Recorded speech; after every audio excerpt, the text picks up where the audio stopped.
BA first year education पढ़ रहे हैं हम। और फर्स्ट सेमेस्टर है हमारा। यूनिट 1 का चैप्टर 2 का फर्स्ट वीडियो अपलोड किया जा चुका है। आपको लिंक दे दूंगा डिस्क्रिप्शन में, वहाँ से आप उसको देख लेना। ये वीडियो 4 है हमारा। चैप्टर है हमारा शिक्षा की अवधारणा। और आज का जो हमारा टॉपिक है वो है अधिगम, मतारोपण एवं स्कूलिंग और शिक्षा।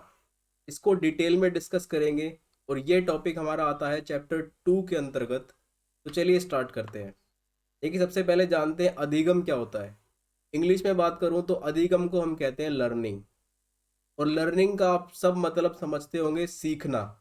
देखिए, अधिगम शब्द का अर्थ होता है सीखना। जो कुछ भी हम अपने जीवन काल के अंतर्गत, जो कुछ भी अपने जीवन में हम सीखते हैं, वो सब कुछ क्या है? लर्निंग है। अब सीखते हम किस किस चीज़ों से हैं? अपने आसपास के वातावरण से सीखते हैं, आसपास के लोगों से सीखते हैं, ठीक है, अपने शिक्षक से सीखते हैं, अपने पूर्व अनुभव यानी एक्सपीरियंस के आधार पर सीखते हैं। तो सब कुछ जो हम सीखते हैं वो लर्निंग है, अधिगम है, वो अधिगम कहलाता है। मनुष्य कुछ विशेष गुण और योग्यता लेकर पैदा होता है, और बहुत कुछ वो अपने वातावरण परिवेश में रहकर सीखता है। यानी अपने आसपास के वातावरण से, और जो अपने विशेष गुण और योग्यताओं से मनुष्य सीखता है वो लर्निंग है।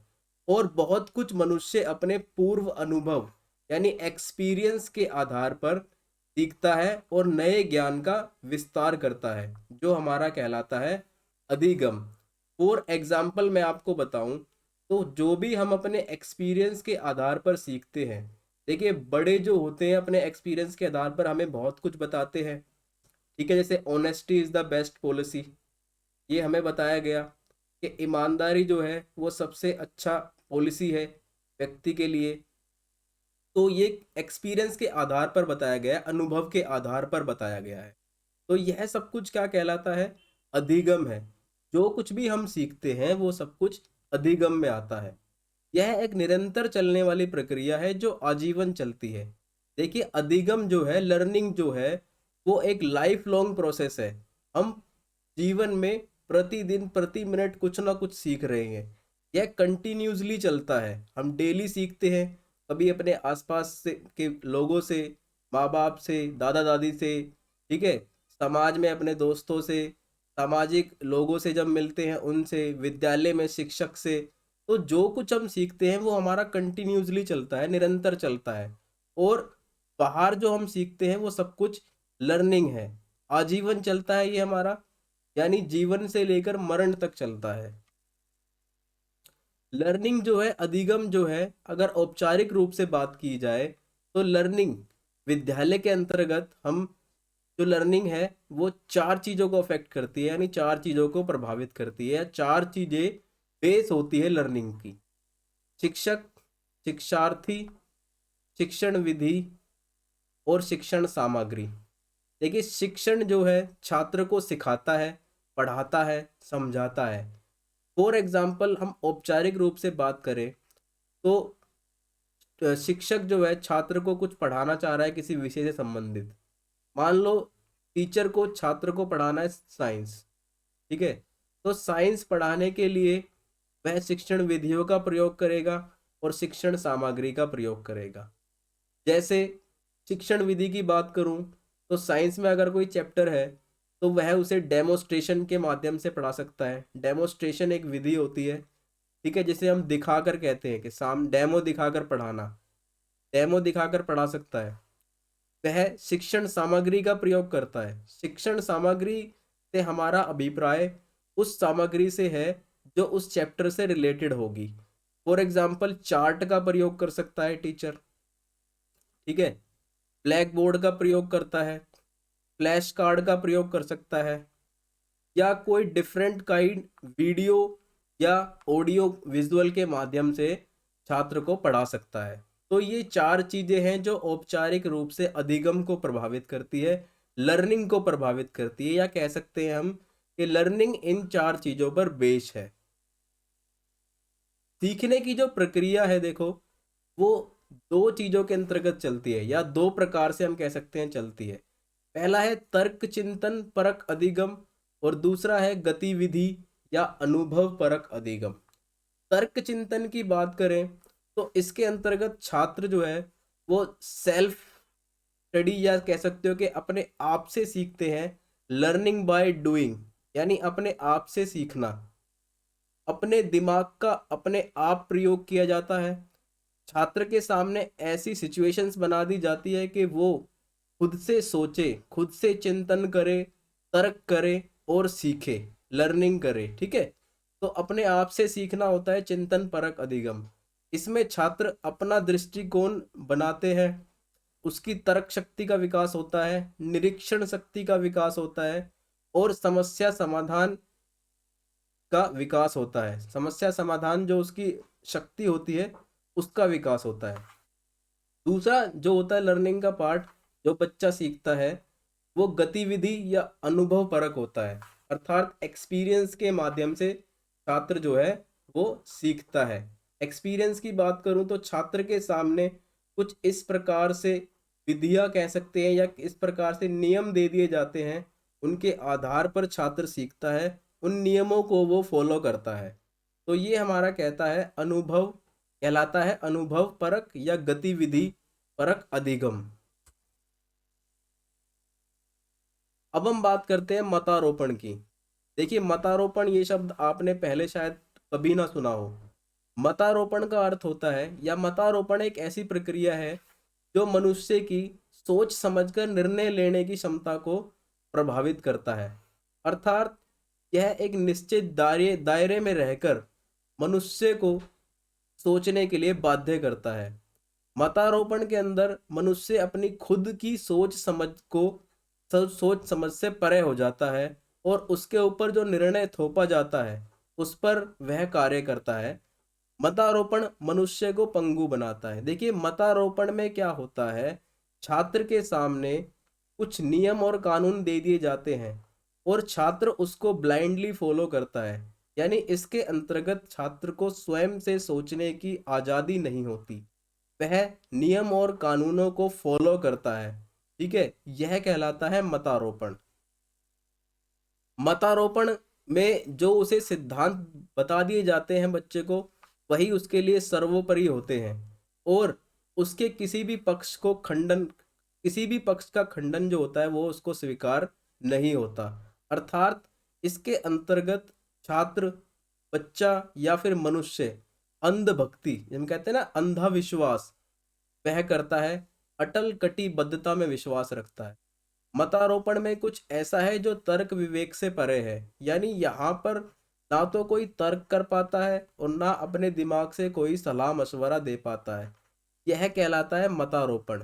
लेकिन यह शिक्षा के विपरीत है। किसके विपरीत है ये? शिक्षा के विपरीत है। शिक्षा में इसका प्रयोग नहीं किया जाता। ऐसा कहा जाता है कि शिक्षा में इसका प्रयोग नहीं किया जाना चाहिए। शिक्षा और मतारोपण किस प्रकार से भिन्न है इसके बारे में डिस्कस कर लेते हैं। देखिए शिक्षा का उद्देश्य होता है विवेकशील मनुष्यों का निर्माण करना, अर्थात मनुष्य की बौद्धिक शक्ति और मानसिक शक्ति का विकास करना, उसके अंतर्गत खुद से सोच समझ करने की शक्ति का विकास करना। लेकिन इसमें क्या किया जाता है मतारोपण में, मनुष्य के विचारों को बगैर सोचे समझे और तर्क के स्वीकार कर लिया जाता है। ठीक है, इसके अंदर उसे सोचने समझने की आज़ादी नहीं होती, उसे बिना सोचे समझे ही स्वीकार करना होता है। यह विचारों के निर्माण पर बल देता है और यह विचारों को थोपने पे, यानी इसके अंदर मनुष्य, शिक्षा के अंतर्गत मनुष्य अपने विचारों का निर्माण कर सकता है, लेकिन मतारोपण में उस पर विचार थोप दिए जाते हैं, वह उसी को संभालेगा, उसी को समझेगा। यह मनुष्य की सोचने और तर्क करने की शक्ति को बढ़ाने में सहायता करता है। देखिए शिक्षा मनुष्य की सोचने की शक्ति यानी उसको खुद से सोचने के अवसर प्रदान करता है, उसकी तर्क शक्ति यानी तर्क वितर्क करने की शक्ति को बढ़ाता है। पर मतारोपण उसकी सोचने विचारने की शक्ति को क्षीण करता है, उसे ऐसे अवसर प्रदान नहीं करता कि वो किसी भी विषय से संबंधित तर्क वितर्क कर सके। इसमें शिक्षक शिक्षार्थी के बीच आपसी संवाद, आलोचनात्मक चिंतन को स्थान दिया जाता है। यानी इसमें तर्क और वितर्क हो सकता है किसी भी विषय से संबंधित, लेकिन इसमें केवल अनुकरण ही किया जा सकता है। यदि इसको शिक्षा में फॉलो किया जाए तो इसमें जो छात्र होगा वो शिक्षक को सिर्फ फॉलो करेगा, बोल नहीं सकता, कुछ कह नहीं सकता, कुछ अपने विचार नहीं रख सकता। अब हम बात करते हैं स्कूलिंग और शिक्षा की। देखिए स्कूलिंग और शिक्षा क्या है। शिक्षा, जो बच्चा है, जो छात्र है या मनुष्य है, वो औपचारिक, अनौपचारिक या निरौपचारिक तरीके से प्राप्त कर सकता है। यानी बच्चा अपने आसपास के लोगों से, अपने घर परिवार से, अपने बड़ों से कहीं भी कुछ भी किसी भी समय सीख सकता है। परंतु जो स्कूलिंग होती है वो औपचारिक तरीके से बच्चा स्कूल में ही निश्चित समय पर सीख सकता है। स्कूल का एक निश्चित पाठ्यक्रम होता है, ठीक है, जिनको पढ़कर परीक्षाओं को से उत्तीर्ण करना होता है। तो यह सब कुछ हमारी स्कूलिंग कहलाती है। स्कूल एक सिस्टमेटिक यानी प्लानिंग के तरीके से काम करता है। यहाँ पर सब कुछ पहले से ही पूर्व निर्धारित होता है और एक सिस्टम में रहकर ही बच्चे को ज्ञान दिया जाता है। यानी एक सिस्टम के थ्रू बच्चे को पढ़ाया जाता है। यह हमारा स्कूलिंग सिस्टम कहलाता है, जो औपचारिक शिक्षा के अंतर्गत आता है। और अनौपचारिक तरीके से बच्चा अपने घर, मित्र समूह या समाज कहीं पर भी रहकर वह सीख सकता है। स्कूलिंग और शिक्षा आपस में किस प्रकार भिन्न है। देखिए शिक्षा एक स्वयं वृद्ध होता है, यानी एक सेल्फ स्टडी की तरह होती है शिक्षा। बच्चा अपने आप से बहुत कुछ सीख सकता है, देख कर, सुनकर, ठीक है। इनके माध्यम से बच्चा अपने आप सीख सकता है। इसका जो दायरा होता है बहुत व्यापक होता है। लेकिन स्कूलिंग का जो स्वरूप होता है वो बहुत संकुचित होता है। स्कूल के अंतर्गत विशेष विषयों को जो बच्चों को पढ़ाया जा रहा है, बच्चा उसी को सीखता है, उसके अलावा वह कुछ और नहीं सीख सकता। तो यह होता है स्कूलिंग। इसमें इसका जो स्वरूप होता है वो संकुचित होता है, यानी कि कम होता है। दायरा एक निश्चित दायरा होता है। यह हर समय निश्चित उद्देश्य की प्राप्ति से जुड़ी नहीं होती। देखिए शिक्षा जो है उसका हर समय कोई निश्चित उद्देश्य नहीं होता। फॉर एग्जाम्पल, हम समाज में रहकर बहुत सारी ऐसी चीजें सीखते हैं जो हमारे उद्देश्य से परे है, ठीक है। परोपकार की भावना हम देख कर सीख सकते हैं, या कुछ और चीजें हैं जो हम समाज के अंदर हम देख कर सीखते हैं। तो उसका कोई ऐसा नहीं कि एक स्पेसिफिक उद्देश्य है जो कंप्लीट आपको करने हैं। लेकिन स्कूलिंग में क्या होता है, स्कूलिंग में आपको स्पेसिफिक उद्देश्य दे दिए जाते हैं, उसकी पूर्ति जरूरी होती है। अर्थात 5वीं स्टैंडर्ड तक आपको ये सब आना चाहिए, 6th स्टैंडर्ड तक आपको ये सब आना चाहिए। तो स्टेप बाय स्टेप स्कूलिंग होती है और प्रत्येक स्टेप के अलग उद्देश्य होते हैं जो आपको साल पूरा होने के बाद आ जाने चाहिए। जीवन पर्यंत, यह जीवन पर्यंत अनुभव से प्राप्त की जाती है। शिक्षा देखिए जीवन पर्यंत चलती है, यानी जन्म से लेकर मरण तक चलती है। और एक्सपीरियंस के आधार पर हम बहुत कुछ सीखते हैं। लेकिन जो स्कूलिंग है वो सिर्फ औपचारिक तरीके से ही सीखी जाती है।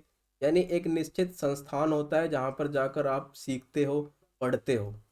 इसकी विषय वस्तु, शिक्षक, शिक्षण पद्धति आदि निश्चित नहीं होती। देखिए शिक्षा जब आप ग्रहण करते हो तो जरूरी नहीं है कि आप शिक्षक से ही सीखोगे या शिक्षण विधियों के माध्यम से ही सीखोगे। आप किसी से भी सीख सकते हो, अपने बड़े दादाजी से सीख सकते हो, पिताजी से सीख सकते हो, ठीक है।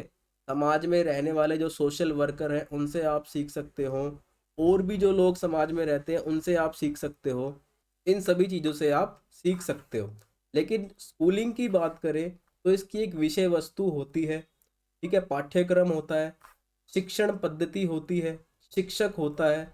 और ये सब कुछ क्या होता है, पहले से ही निर्धारित होता है। यानी एक प्लानिंग के तहत आपकी स्कूलिंग चलती है।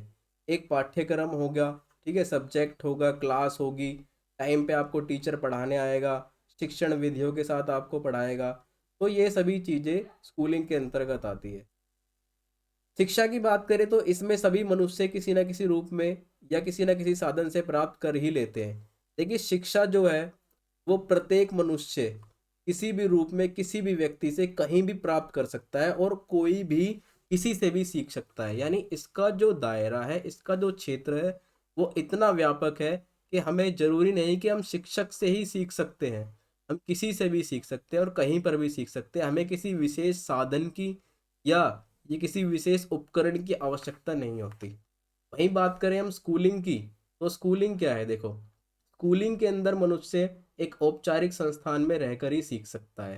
यानी स्कूल में जो छात्र जाएगा वही पढ़ सकता है सिलेबस को।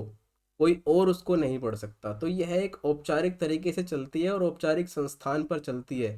ठीक है, सिलेक्टेड होते हैं इसके अंदर, हर एक चीज़ सिलेक्टेड होती है। तो आज की इस वीडियो में इतना ही बात करेंगे, मिलते हैं नेक्स्ट वीडियो में। Please like share and comment और सब्सक्राइब कीजिए हमारे चैनल को।